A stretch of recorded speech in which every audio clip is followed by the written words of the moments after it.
आदाब, नमस्कार। The red mic में आपका स्वागत है। मैं हूं सौरभ शुक्ला। कई आपने गाना सुना होगा, it happens only in India. वैसे ही एक ऐसा किस्सा हुआ है जो सिर्फ और सिर्फ या तो उत्तर प्रदेश में हो सकता था या हरियाणा में या पंजाब में। हम ऐसा क्यों कह रहे हैं वो हम आपको खुद बताते हैं, क्योंकि इतना दिलचस्प मामला है और अपराधी भी क्या क्या नए नए तरीके लाते हैं अपराध को अंजाम देने के लिए। ज़रा ये तस्वीर देखिए, इसमें जो शख्स दुबली पतली काठी का व्यक्ति है जो अपने चेहरे पर मास्क लगाए हुए है, देखने में लग रहा है कि ये शातिर अपराधी है, पर ये शातिर अपराधी हो और क्या शानदार तेज दिमाग है इसका। ये व्यक्ति, इसका नाम है सुधांशु। सुधांशु जी स्विगी में डिलीवरी बॉय का काम करते हैं, करनाल में, हरियाणा के। वहाँ पर ये लोगों को खाना डिलीवर करते हैं, मटर पनीर, शाही पनीर, चिकन कोफ्ता, बनाई, जो भी लोगों को खाना पीना होता है वो सब डिलीवरी करते हैं। और धीरे धीरे खाने की डिलीवरी करते करते वो मौका देख करके कट्टा समझते हैं, पिस्तौल, देसी कंट्री मेड कट्टा और गोलियों को भी डिलीवर कर रहे थे। स्विगी बॉय, सोचिए कि आप देखते होंगे अपने आस पड़ोस, हर रोज़ आप भी स्विगी का इस्तेमाल करते हैं। आपका वो भैया आते हैं, अपने मोटरसाइकिल में पीछे एक डब्बा होता है, स्विगी लिखा रहता है, उस डब्बे में सामान रखते हैं, फिर अपनी बेल बजाते हैं, टिंग टोंग, उस डब्बे से सामान निकाल के हमें दे देते हैं और चले जाते हैं। भैया, ये जो भैया थे, इनके डब्बे में खाना वाना भी था, पर साथ में कट्टे, तमंचे, गोलियां भी थीं और उसकी डिलीवरी भी कर रहे थे। और इन्हें पकड़ा है उत्तर प्रदेश की मुजफ्फरनगर पुलिस ने। इन्होंने अवैध हथियार सप्लाई करने के आरोप में सुधांशु को गिरफ्तार किया है, जो स्विगी में फूड डिलीवरी बॉय का काम करते थे। और इनके पास से 10 तमंचे, कारतूस, 2 मोबाइल फ़ोन और मोटरसाइकिल भी बरामद की है। और कहानी सुनिए, तमंचे ये खरीदते थे, एक तमंचा 4000 में और आगे 7000, 8000, 10000, 12000 से 15000 तक, जितना जो ग्राहक मिल जाए उसे सप्लाई करते थे। इनका पुराना इतिहास भी, और पहले भी अवैध हथियारों की सप्लाई के लिए जेल जा चुके हैं। और पुलिस से पूछताछ में सुधांशु ने अवैध हथियारों की सप्लाई करने की बात कबूल की है।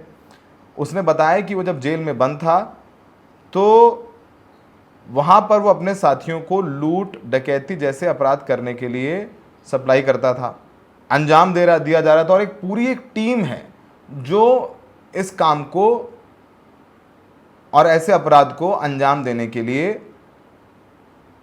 काम कर रही थी। सुधांशु को पुलिस ने कोर्ट में पेश किया और अलग अलग टीमें बना करके इनके दूसरे साथियों को गिरफ्तार करने के लिए लगा दिया गया है। इस पूरे मामले में मुजफ्फरनगर के एसएसपी संजीव कुमार वर्मा ने प्रेस कॉन्फ्रेंस करी और उन्होंने कहा कि पुलिस और एसओजी टीम जमालपुर नहर पुल पर चेकिंग कर रही थी। इसी दौरान देवल की ओर से एक मोटरसाइकिल सवार संदिग्ध व्यक्ति आता दिखाई दिया। पुलिस ने उसे रुकने का इशारा किया, लेकिन वो तेज से बाइक मोड़कर भागने की कोशिश करने लगा। भागते समय उसकी मोटरसाइकिल फिसल कर गिर गई। पुलिस टीम ने पीछा कर उसे पकड़ लिया है। तो ये पीछे सुधांशु जी खड़े हैं और डिलीवरी करते थे खाने की स्विगी में, और कट्टा वट्टा भी डिलीवर कर रहे थे। 10 कट्टे पकड़ भी लिए गए। अब कहाँ डिलीवर करने गए, ये कहाँ से लाए, इसकी जानकारी पुलिस ने नहीं दी है। सुनिए कि मुजफ्फरनगर के एसएसपी इस पूरे मामले पर क्या कह रहे हैं। देखिए, इसके आपराधिक इतिहास से सुधांशु नाम का लड़का पकड़ा गया है। करीब 22 से 23 साल का लड़का है ये। और ऐसा जब पूछताछ किया गया, इससे एक टिप ऑफ के आधार पर जब इसको इंटरसेप्ट किया जाता है तो इसके पास से 10 तमंचे, 315 बोर के बरामद किए गए, कारतूस बरामद किए गए, मोटरसाइकिल बरामद की गई है। लेकिन जब इससे पूछताछ किया जाता है तो ये स्विगी में जो दिखाने के लिए काम होता है, स्विगी में काम करता है, करनाल में, हरियाणा में काम करता है। लेकिन ये basically is a big supplier of arms, country made arms जो होती है उसका बिग सप्लायर है। और उसके खिलाफ 5 आपराधिक इतिहास भी है, तो इस प्रकार से इसके खिलाफ आर्म्स एक्ट में कार्रवाई करते हुए जेल भेजने की कार्रवाई सुनिश्चित की जा रही है। कहाँ से लाता है सर ये तमंचा? ये जो सप्लाई करता है ये दिल्ली, हरियाणा तथा ये मेरठ में इसकी काफ़ी सप्लाई है। और साथ ही साथ मैं आपको बता दूं कि ये एक चीज़ और भी जानकारी मिली है, लेकिन अभी आपको बताना उचित नहीं है कि ये मेन आदमी जो इसके हैं 3-4 लोग इसमें वांछित भी किए गए हैं, उनको पकड़े जाना है और वो कहाँ पर बनाते हैं, उसके बाद से फिर इसको सप्लाई करते हैं। और आप जानते हैं कि जो कंट्री मेड गन होता है उसका हमेशा दुरुपयोगी होता है, उससे लूट और तमाम तरह की हत्याओं की घटनाएं होती हैं। इस प्रकार से मैती सबलता हमारे साइबर पुलिस द्वारा और जो है क्या कहते हैं सोची सर्विलांस द्वारा इसमें प्राप्त की गई, तथा जो हमारा कौन सा थाना है, रामराज थाने द्वारा पूरी घटनाक्रम में सहयोग करके जो है पूरी टीम ने इसमें काम करते हुए 10 तमंचे और 5 कारतूस मोटरसाइकिल के साथ पकड़ा है। सुधांशु की उम्र मात्र 24 साल है। वो मेरठ के थाना बसुमा के सैफपुर फिरोजपुर का रहने वाला है। हाई स्कूल पास है, शादी हुई नहीं है और पिछले 1 साल से हरियाणा के करनाल में डिलीवरी बॉय का काम कर रहा था। सुधांशु 2020 में जेल जा चुका है और उसने उस वक्त भी अवैध हथियारों की सप्लाई करने के ही आरोप में वो जेल गया था और उसे मज़ा आने लगा और इसलिए जब वो जेल से बाहर आया तो उसने इसे अपने कमाई का जरिया बना लिया। किसी को शक ना हो इसलिए उसने फूड डिलीवरी बॉय का काम शुरू कर दिया कि लोगों को लगे, परिवार वालों का भी दबाव होता है भाई कि अब तो जेल से आया है, अब काम धंधा कर, छोड़ ये सब। तो उसने घर वालों को बताने के लिए काम करना शुरू कर दिया करनाल में डिलीवरी बॉय का, और वहाँ से खाने की डिलीवरी के साथ साथ कट्टे और कारतूसों की डिलीवरी कर रहे थे जहाँ जिसे चाहिए। और ये जो कंट्री मेड पिस्तौल होते हैं, तमंचे होते हैं, जाहिर सी बात है कि ऐसा कोई बड़ा अपराधी तो नहीं खरीदेगा, लेकिन जो छोटे अपराधी हैं, जो अपहरण करते हैं, जो वसूली करते हैं, इन सब के लिए ये कट्टे ये लाता था और सप्लाई करता था। 4000 में कट्टा खरीदता था। पुलिस ने नहीं बताया खरीदता कहाँ था और किसने किसको वो सप्लाई कर रहा था। और इस पूरे मामले में बताया कि वो एक संगठित गिरोह का हिस्सा है। ये गिरोह अवैध हथियारों की सप्लाई, लूट और डकैती के लिए कर रहा था। सुधांशु के अनुसार उसने कई लोगों के नाम लिए जिनकी पुलिस ने प्रेस कॉन्फ्रेंस में उनके नाम भी बताया, प्रेस नोट में भी उन लोगों के नाम हैं। उसने अपने साथी हर्ष और मनीष के साथ मिलकर अजय और कपिल नाम के 2 व्यक्तियों से तमंचे खरीदे थे। जेल में बंद गुड्डू, कोशिंद्र और सार्थक को जब कोई बड़ी वारदात करनी होती थी तो उन्हें ये असलहे सप्लाई कर दिए जाते थे।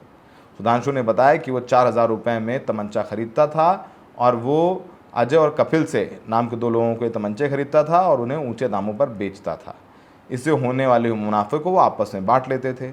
सुधांशु का एक साथी सार्थक हाल ही में थाना छपार के एक मामले में जेल चला गया है।